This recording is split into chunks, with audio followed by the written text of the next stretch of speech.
আসসালামু আলাইকুম ওয়া রাহমাতুল্লাহি ওয়া বারাকাতুহু। এবার নজিরবিহীন ঘটনা ঘটেছে পুলিশের মাঝে।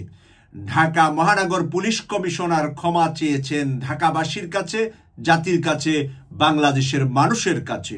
এটাই প্রথম কোনো পুলিশের ঊর্ধ্বতন কর্মকর্তা মানুষের কাছে ক্ষমা চায়, জনগণের কাছে ক্ষমা চা, পাবলিকের কাছে ক্ষমা চা। এই নজিরটা তুলে ধরেছেন বাংলাদেশের কয়েকটি জাতীয় পত্রিকা। আমি আপনাদের সামনে নিউজটা তুলে ধরছি এখন।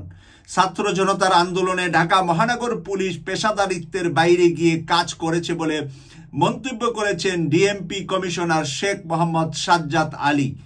বর্তমান ঢাকা মহানগর পুলিশ কমিশনার সাজ্জাদ আলী বলেছেন যে ঢাকার পুলিশের পক্ষ থেকে জনগণের প্রতি, জনগণের উপরে তাদের পেশাদারিত্বের বাইরে গিয়ে কাজ করেছেন, তারা অন্যায় করেছেন, মানুষের উপরে জুলুম করেছেন, মানুষের উপর নির্যাতন করেছেন। সেই নির্যাতনের কথা তিনি তুলে ধরেছেন এখানে। তিনি বলেন, এই ঘটনায় আমি ঢাকা সহ দেশবাসীর কাছে ক্ষমা প্রার্থনা করছি। তিনি বলছেন যে আমি এই ঘটনার জন্য ঢাকা সহ সারা বাংলাদেশের মানুষের কাছে ক্ষমা প্রার্থনা করছি। এটা ঢাকা মহানগর পুলিশ কমিশনার ক্ষমা চাওয়া মানে বাংলাদেশের পুলিশের পক্ষ থেকে বাংলাদেশের 18 কোটি মানুষের কাছে ক্ষমা চাওয়া। আর এই ক্ষমা চাওয়াটা আমরা মনে করি মহৎ এর লক্ষণ। ভালো গুণ, ভালো মানুষের, ভালো চরিত্রবান মানুষই এই কাজটা করতে পারে। আমি ঢাকা মহানগর পুলিশ কমিশনার সাজ্জাদ আলীর একে সাধুবাদ জানাতে চাই এবং পুলিশ যে ভুল করেছে, অন্যায় করেছে, সেই পথ থেকে উনার মতন মাধুর্য এবং ভদ্র পুলিশরাই পারবে পুলিশকে রিয়েল তাদের দায়িত্ব বুঝিয়ে দিতে। আর পুলিশের সম্মানজনক এখন বেতন ভাতা আছে। তাই পুলিশে শুধুমাত্র ঘুষ খা ওই কারণে যে তারা যখন চাকরিতে ঢুকে তখন তারা লক্ষ পার করে কোটি টাকা পর্যন্ত ঘুষ লেনাদেনা করছে। শেখ হাসিনার সময়ে সেটা তুঙ্গে গিয়েছিলেন 15.5 বছরে।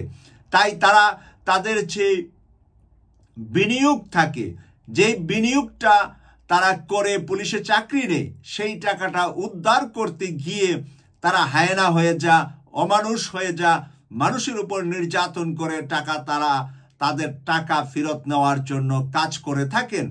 একটি থানা থেকে আরেকটি থানা বদলিতে বাণিজ্য হয়। একটি এসপিকে এক জেলা থেকে আরেক জেলায় বদলি বাণিজ্য হয়, কোটি টাকা পর্যন্ত ঘুষ লেনাদেনা হয়। আমরা আশা করছি এই মুহূর্তে বাংলাদেশে এই কাজটি বন্ধ আছে। তারপরেও ছোটখাটো কিছু ঘটনা ঘটছে না তা নয়। আমরা মনে করি যে সৎ হয়ে গেলে, ভালো হয়ে গেলে মানুষ কিন্তু আপনাদেরকে ভালোবাসবে। অন্যায়ের সাথে ছোটখাটোভাবে যদি জড়িয়ে পড়েন, একজনের কারণে আরও হাজার পুলিশের দুর্নাম হবে, অসম্মানিত হবেন এবং জনগণের কাছে, দেশের মানুষের কাছে লাঞ্ছিত হবেন, আপনারা ঘৃণার পাত্র হবেন। সোমবার সকাল 11টায় ঢাকা মিন্টু রোডে ডিএমপি মিডিয়া সেলে মিট দ্য প্রেসে তিনি এসব কথা বলেন। এ সময় Dhaka metropolitan police DMP commissioner বলেন, ডিএমপি এই সময়ে অপেশাদারের আচরণের কারণে বদলি ও দোষী সদস্যদের বিরুদ্ধে আইনি ব্যবস্থা নেওয়া হয়েছে।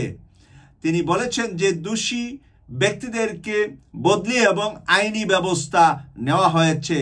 আমলনামা যার যেরকম তার উপর সেরকম রিয়াকশন নেওয়া হয়েছে। আমরা আশা করি যে এটা কন্টিনিউ থাকবে। অপরাধীদেরকে শাস্তিতে আনা হবে, নিরপরাধীদেরকে সম্মানজনক জায়গায় দিয়ে দেশবাসীর উপকারে কাজে লাগানো হবে। পুলিশের প্রতি সেই ভালোবাসা এবং সেই আন্তরিকতা আমরা ফেরত আনতে চাই, ফেরত দিতে চাই, যেই ভালোবাসা তাদের পূর্বের ইতিহাসে ছিল।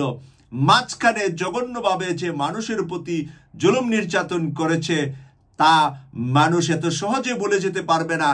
যদি না তাদের মধ্যে রিফর্ম হয়, তাদের মধ্যে নতুন করে সাজানো হয়, গোছানো হয়, তাহলেই সম্ভব হবে পুলিশের প্রতি মানুষের আস্থা ফিরিয়ে আনা। কেটিভি 24 এর পাশে থাকবেন এই প্রত্যাশা রেখে বিদায় নিলাম। আমি সৈয়দ মাসুক, লন্ডন থেকে। আল্লাহ হাফেজ।